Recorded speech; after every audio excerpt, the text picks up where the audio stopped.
วิทยุแห่งประเทศไทยจังหวัดแพร่ 91 เมกะเฮิรตซ์ ให้ความรู้คู่ความสุขเทศกาลเดินทางจะใกล้หรือไกลความอุ่นใจต้องมาก่อนขึ้นเครื่องลงเรือเดินทางไกลบาดเจ็บกระเป๋าหายบัดต้องวันใจเพราะมีประกันภัยคุ้มครองสบายใจได้ทุกทริปแค่3 ชอติดใจสำหรับคุณเช็คชัดชัวร์เช็คกรมธรรม์ประกันภัยการเดินทางให้พร้อมชัดเจนกับเงื่อนไขกรมธรรม์และความคุ้มครองชัวร์ได้เลยหากมีกรมธรรม์ประกันอุบัติเหตุการเดินทางที่พร้อมบริการฉุกเฉิน24 ชั่วโมงชัดทุกเช็คชัวร์ทุกทริปสายด่วนคปภ1186คปภคุ้มครองผู้ทำประกันภัยคุ้มครองคุณโปรดระวังมิจฉาชีพแอบอ้างแบงก์ชาติว่าจะช่วยติดตามเงินที่ถูกหลอกคืนได้อย่าเชื่อเด็ดขาดอย่าโอนเงินอย่าให้ข้อมูลส่วนตัวหากมีข้อสงสัยติดต่อแบงก์ชาติโทร1213อย่าหลงเชื่ออย่าตกเป็นเหยื่อซ้ำอีกครั้งแบงก์ชาติห่วงใยเตือนภัยการเงินย้ำอีกครั้งแบงก์ชาติโทร1213ปัจจุบันการเคลื่อนย้ายแรงงานระหว่างประเทศของไทยเริ่มเปลี่ยนแปลงโดยเฉพาะอย่างยิ่งการเคลื่อนย้ายแรงงานจากประเทศเพื่อนบ้านได้แก่เมียนมาลาวและเวียดนามโครงสร้างของประชากรที่เปลี่ยนแปลงไปสู่สังคมสูงอายุจึงมีความจำเป็นที่ต้องนำแรงงานต่างด้าวมาทดแทนกำลังแรงงานไทยที่ยังไม่เพียงพอในหลายกิจการสำนักงานจัดหางานจังหวัดแพร่เป็นหน่วยงานหลักที่ให้บริการจัดหางานแก่ประชาชนทุกกลุ่มเป้าหมายรวมถึงการควบคุมการทำงานของคนต่างด้าวซึ่งปัจจุบันได้นำระบบ e-work permit เข้ามาอำนวยความสะดวกในการให้บริการแก่นายจ้างสถานประกอบการและแรงงานต่างด้าวในกระบวนการการรับคำขอการแจ้งการทำงานของคนต่างด้าวและการผลิตใบอนุญาตการทำงานทั้งนี้สามารถรับชมวิดีทัศน์การให้บริการผ่านระบบ e-work permit ได้ที่เพจ Facebook สำนักงานจัดหางานจังหวัดแพร่หรือสอบถามรายละเอียดเพิ่มเติมผ่านแอปพลิเคชัน LINE Official S435DEAQA หมายเลขโทรศัพท์ 0545111721 หรือ 0545111807 และสายด่วนกรมการจัดหางาน 1506 กด 2 สำนักงานจัดหางานจังหวัดแพร่มุ่งให้นายจ้างและแรงงานต่างด้าวได้รับการคุ้มครองตามกฎหมายอย่างเป็นธรรม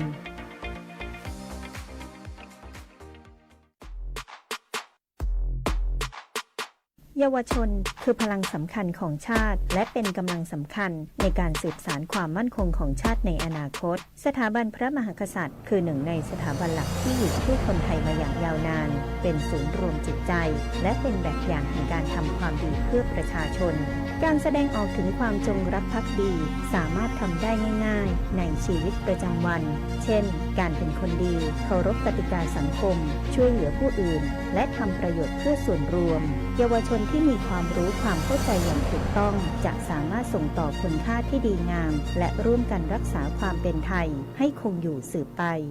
ขอเชิญชวนเยาวชนไทยทุกคนร่วมกันเรียนรู้ประวัติศาสตร์ชาติไทยสำนึกในพระมหากรุณาธิคุณและร่วมกันทำรงไว้ซึ่งชาติศาสนาพระมหากษัตริย์สำนักงานประชาสัมพันธ์ที่ 3 กรมประชาสัมพันธ์ฟ้าสลัวมัวแสงระวีส่องนกหยุดร้องวังเวงให้เงียบเหงามองฟ้าวันนี้เป็นสีเทาอกประชาหมองเศร้าระทมสวงด้วยพระราชธิดาพระองค์ใหญ่เสด็จคันไลสู่แดนสวงเสียงร่ำไห้สะท้อนสถานสวง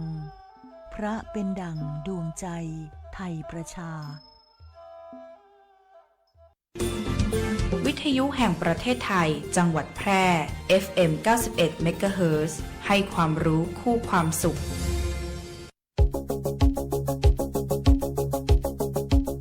ข่าวสารฉับไวใกล้ตัวบริการทันใจร่วมแรงร่วมใจงานบ้านงานบุญประกวดราคาโปร่งใสและติดตามสภาพอากาศประจำวันโดยทีมข่าวสวทแพร่ FM 91 เมกะเฮิรตซ์ สถานีข่าวดีของประชาชนคนเมืองแพร่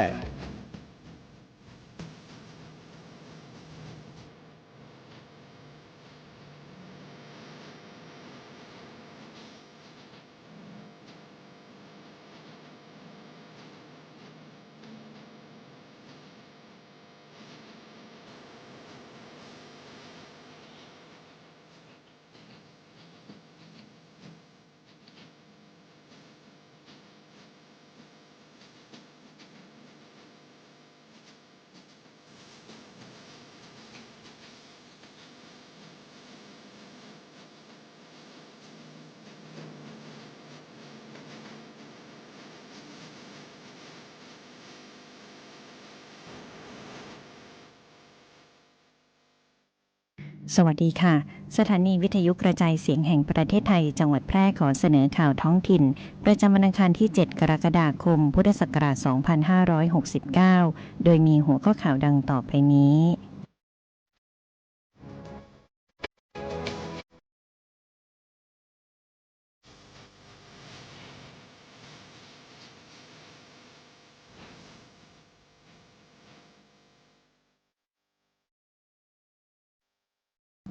จังหวัดแพร่ซ้อมแผนเตรียมรับมืออุทกภัยเต็มรูปแบบเน้นบูรณาการทุกหน่วยงานยกระดับความพร้อมรับสถานการณ์ฉุกเฉินจังหวัดแพร่เปิดศูนย์ดำรงธรรมรับแจ้งเบาะแสทุจริตสอบบรรจุข้าราชการและพนักงานท้องถิ่นทั่วจังหวัดครม.รับทราบผลประชุมเอเปกด้านสตรีไทยชูพลังสตรีต่อยอดวิสาหกิจชุมชนขับเคลื่อนเศรษฐกิจฐานรากสู่ความยั่งยืนรัฐบาลเดินหน้าไทยนิวซีแลนด์ลงนามกรอบความร่วมมือด้านการเปลี่ยนแปลงสภาพภูมิอากาศหนุนลดก๊าซเรือนกระจกพัฒนาตลาดคาร์บอนมุ่งสู่เศรษฐกิจคาร์บอนต่ำต่อไปเป็นรายละเอียดของข่าวค่ะ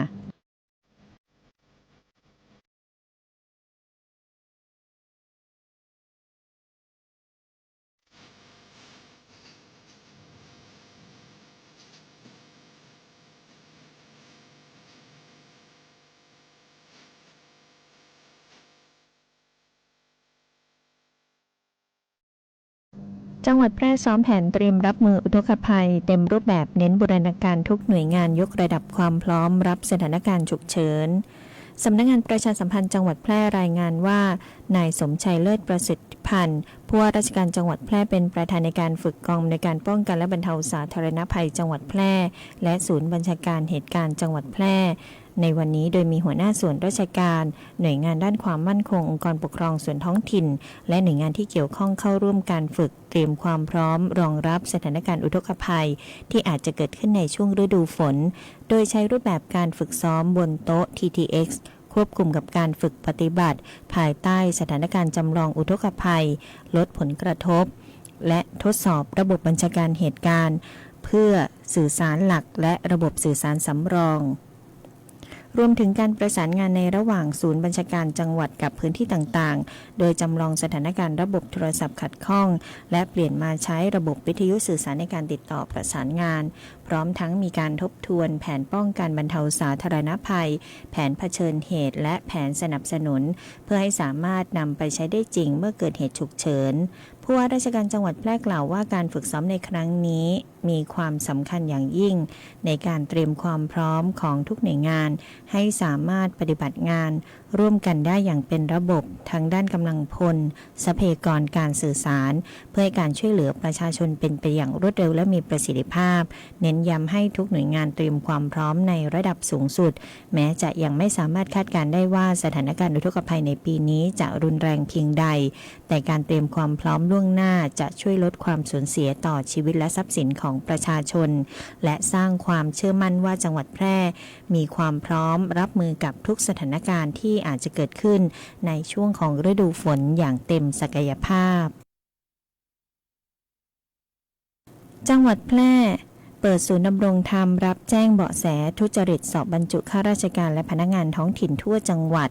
นายสมชัยเลิศประสิทธิพันธ์ผู้ว่าราชการจังหวัดแพร่เดินหน้ายกระดับความโปร่งใสในพื้นที่โดยประกาศเปิดศูนย์ดำรงธรรมจังหวัดแพร่เพื่อเป็นช่องทางหลักในการรับแจ้งเบาะแสหรือร้องเรียนสำหรับประชาชนที่ได้รับผลกระทบจากขบวนการทุจริตสอบบรรจุบุคคลเป็นข้าราชการหรือพนักงานส่วนท้องถิ่นสร้างความเชื่อมั่นให้ความเป็นธรรมกับประชาชนโดยประชาชนที่พบเห็นพฤติกรรมไม่โปร่งใสหรือได้รับความไม่เป็นธรรมจากกระบวนการสอบสามารถแจ้งเรื่องได้ที่หน่วยงานใกล้บ้านดังนี้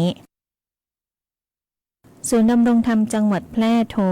054-531-007-8 หรือสายด่วน 1567 ศูนย์ดำรงธรรมอำเภอทุกแห่งในจังหวัดแพร่ อำเภอเมืองแพร่โทรศัพท์หมายเลข 054-511-053 อำเภอสูงเม่น 054-541-203 อำเภอเด่นชัย 054-613-069 อำเภอร้องกวาง 054-596-616 อำเภอลอง 054-581-618 อำเภอ2-054-642-635 อำเภอวังชิ้น 054-589-180 และอำเภอหนองม่วงไข่ 054-506-060 หรือศูนย์ดำรงธรรมปกครองท้องถิ่นทุกแห่งช่องทางออนไลน์เว็บไซต์ศูนย์ดำรงธรรมกระทรวงมหาดไทยด้านผู้ว่าราชการจังหวัดแพร่เน้นย้ำว่าจังหวัดจะดำเนินการตรวจสอบทุกข้อร้องเรียนอย่างจริงจังและเด็ดขาดเพื่อรักษามาตรฐานความถูกต้องโปร่งใสในระบบราชการของจังหวัดแพร่สืบไปคณะรัฐมนตรีมีมติรับทราบรายงานสรุปการเข้าร่วมการประชุมเอเปกด้านสตรีและเศรษฐกิจและการประชุมที่เกี่ยวข้องที่นครเซี่ยงไฮ้สาธารณรัฐประชาชนจีนของรัฐมนตรีว่าการกระทรวงการพัฒนาสังคมและความมั่นคงของมนุษย์และคณะที่จัดขึ้นในระหว่างวันที่ 13 ถึง 16 พฤษภาคม 2569 โดยการประชุมครั้งนี้เป็นเวทีสำคัญในการแลกเปลี่ยนนโยบายและแนวทางในการปฏิบัติการส่งเสริมบทบาทสตรีในการขับเคลื่อนเศรษฐกิจมุ่งเน้นประเด็นสำคัญการส่งเสริมผู้ประกอบการการจ้างงานการประยุกต์ใช้เทคโนโลยีและปัญญาประดิษฐ์ AI เพื่อเพิ่มโอกาสทางเศรษฐกิจของสตรีการพัฒนาเศรษฐกิจสีเขียวรวมถึงการสร้างการเติบโตทางเศรษฐกิจที่ครอบคลุมและยั่งยืนในการประชุมผู้แทนไทยนำเสนอแนวทางในการส่งเสริมเศรษฐกิจฐานรากวิสาหกิจชุมชนผ่านกองทุนบทบาทสตรีซึ่งเป็นกลไกสำคัญในการสร้างโอกาสเศรษฐกิจให้แก่สตรีทั่วประเทศโดยในช่วงปี 2562 ถึง 2565 กองทุนได้สนับสนุนเงินทุนหมุนเวียนแก่สมาชิก 41,179 โครงการวงเงินรวมประมาณ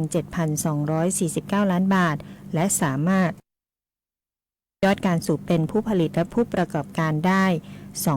2,263 โครงการสะท้อนผลสำเร็จของการสนับสนุนสตรีในการสร้างอาชีพเพิ่มรายได้ยกระดับศักยภาพวิสาหกิจชุมชนของไทยนอกจากนี้ไทยยังได้แลกเปลี่ยนประสบการณ์ด้านการพัฒนาศักยภาพผู้ประกอบการสตรีส่งเสริมการเข้าถึงเทคโนโลยีดิจิทัลและแหล่งทุนตลอดจนสร้างระบบนิเวศที่เอื้อต่อการประกอบธุรกิจของสตรีเพื่อให้ผู้หญิงสามารถใช้ประโยชน์จากวัฒนธรรมและเทคโนโลยีในการสร้างโอกาสทางเศรษฐกิจและรับมือกับความท้าทายของเศรษฐกิจโลกที่เปลี่ยนแปลงอย่างรวดเร็วผลการเข้าร่วมประชุมครั้งนี้ได้สะท้อนถึงความก้าวหน้าของไทยในการขับเคลื่อนนโยบายพัฒนาศักยภาพสตรีโดยเฉพาะการต่อยอดวิสาหกิจชุมชน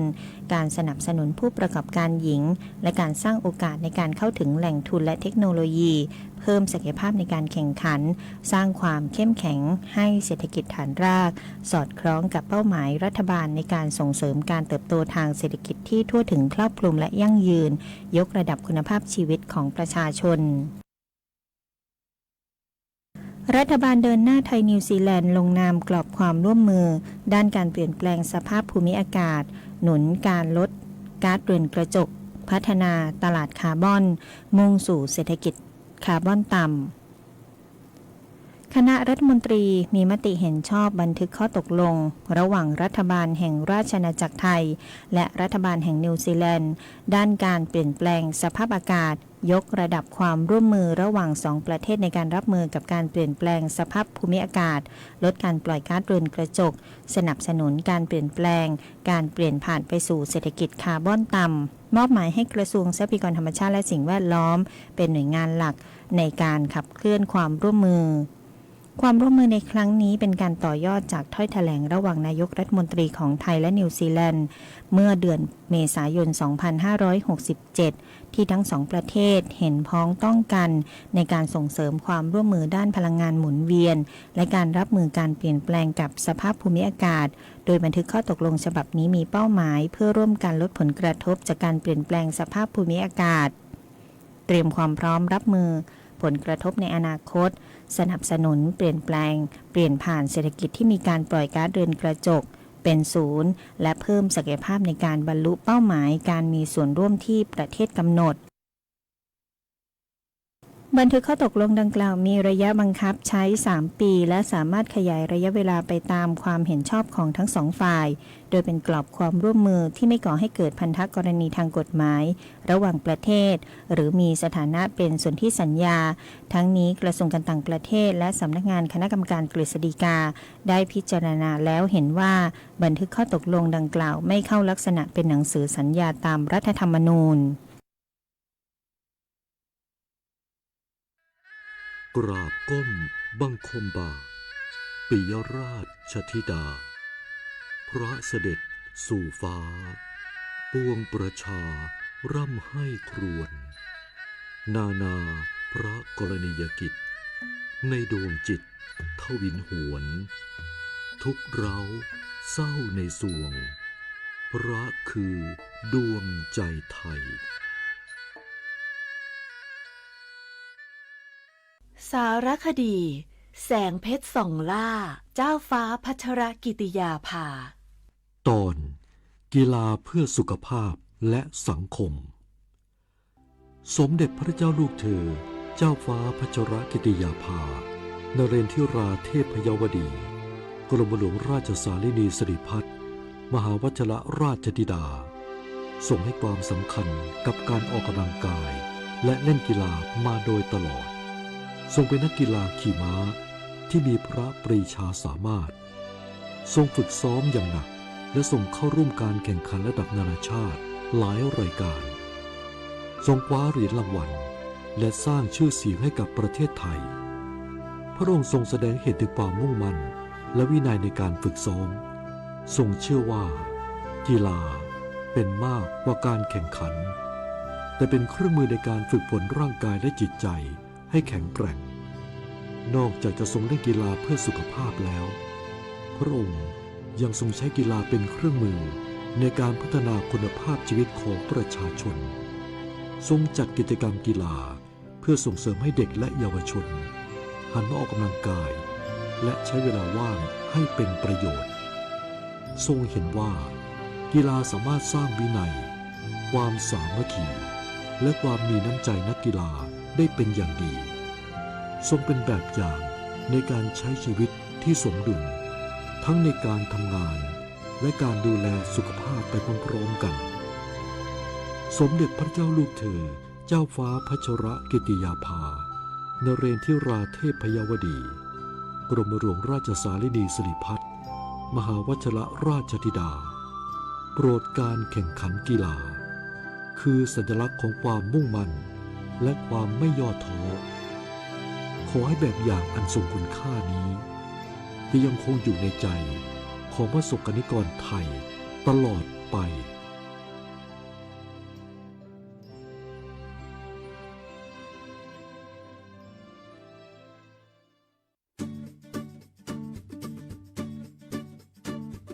องค์การบริหารส่วนจังหวัดแพร่ขอเชิญเที่ยวชมสวนสมุนไพรโครงการ1 อปท. 1 สวนสมุนไพรเฉลิมพระเกียรติพระบาทสมเด็จพระเจ้าอยู่หัวเนื่องในโอกาสมหามงคลเฉลิมพระชนมพรรษา6 รอบ 28 กรกฎาคม 2567 แหล่งองค์ความรู้เกี่ยวกับสมุนไพรท้องถิ่นแหล่งศึกษาเกี่ยวกับสรรพคุณของสมุนไพรท้องถิ่นและเป็นพื้นที่เพื่อการอนุรักษ์สมุนไพรท้องถิ่นอย่างยั่งยืนพร้อมสัมผัสโอโซนธรรมชาติของจังหวัดแพร่ดื่มด่ำบรรยากาศเย็นสบายที่ห้อมล้อมไปด้วยต้นไม้นานาพันธุ์ที่ถ้ำผานางคอยตำบลร้องกวางอำเภอร้องกวางจังหวัดแพร่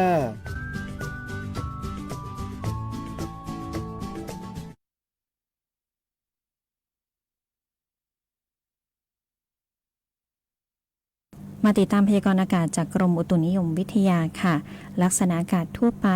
ในช่วงวันที่ 7-9 กรกฎาคม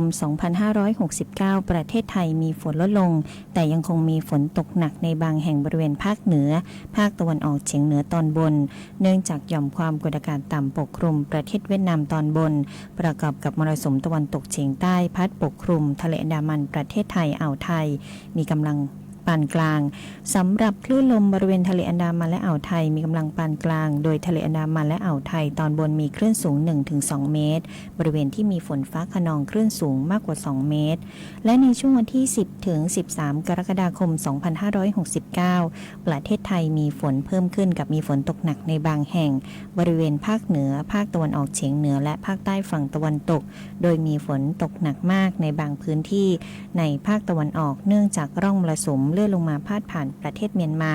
ลาวและเวียดนามตอนบนประกอบกับมรสุมตะวันตกเฉียงใต้ที่พัดปกคลุมทะเลอันดามันประเทศไทยอ่าวไทยมีกำลังแรงขึ้นสำหรับคลื่นลมบริเวณทะเลอันดามันและอ่าวไทยมีกำลังแรงโดยทะเลอันดามันตอนบนมีคลื่นสูง 2-3 เมตรบริเวณที่มีฝนฟ้าคะนองคลื่นสูงมากกว่า3 เมตรพายุไต้ฝุ่นบาวีบริเวณมหาสมุทรแปซิฟิกมีแนวโน้มเคลื่อนเข้าเกาะไต้หวันและขึ้นฝั่งบริเวณด้านตะวันออกของประเทศจีนในช่วงวันที่ 11-12 กรกฎาคม 2569พายุนี้ไม่เคลื่อนเข้าสู่ประเทศไทยขอให้ผู้เดินทางไปบริเวณดังกล่าวตรวจสอบสภาพอากาศก่อนออกเดินทางและขอให้ประชาชนบริเวณประเทศไทยโดยเฉพาะภาคเหนือภาคตะวันออกเฉียงเหนือระวังอันตรายจากฝนตกหนักฝนตกสะสมอาจทำให้เกิดน้ำท่วมฉับพลันน้ำป่าไหลหลากน้ำล้นตลิ่งโดยเฉพาะพื้นที่ลาดเชิงเขาใกล้กับทางน้ำไหลผ่านและพื้นที่ลุ่มภาคเหนือมีฝนตกฝนฟ้าคะนองร้อยละ 40-70 ของพื้นที่และมีฝนตกหนักในบางแห่งลมตะวันตกเฉียงใต้ความเร็ว 10-20 กิโลเมตรต่อชั่วโมงอุณหภูมิต่ำสุด 24-27 องศาอุณหภูมิสูงสุด 30-36 องศาเซลเซียสจบการนำเสนอข่าวท้องถิ่นขับรถมีน้ำใจรักษาวินัยจราจรพิรุณพรแสงสร้อยอ่าน